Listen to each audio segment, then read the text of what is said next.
Bro we have to complete bro we have. Sir क्या complete करना है?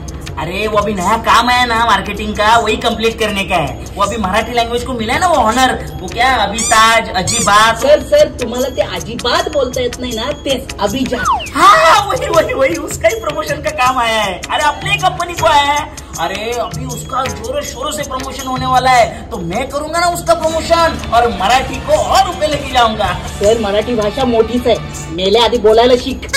मेला क्या मेल करेंगे ना प्रमोशन के लिए। हाँ मेल कर जल्दी कर, और 2-3 मराठी कविता भी भेजा। हाँ कविता भी।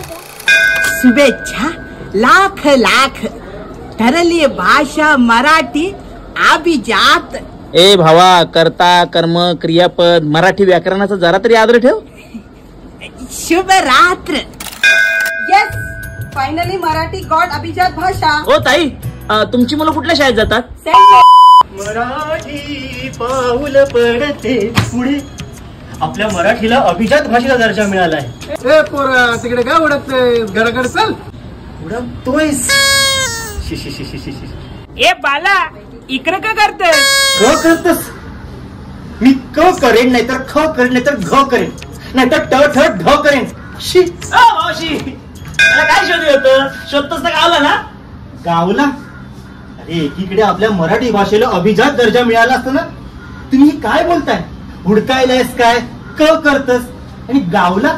शी। ए भावाशी, यो महाराष्ट्र आणि या महाराष्ट्रात प्रत्येक वळणावरती बोली भाषा बदलतात, आणि या असंख्य बोली भाषेतून आताची मराठी भाषा तयार झाली आहे। अरे आमची बोली भाषा हीच आताची मराठी भाषा, आणि तीच ठरली आता अभिजात भाषा।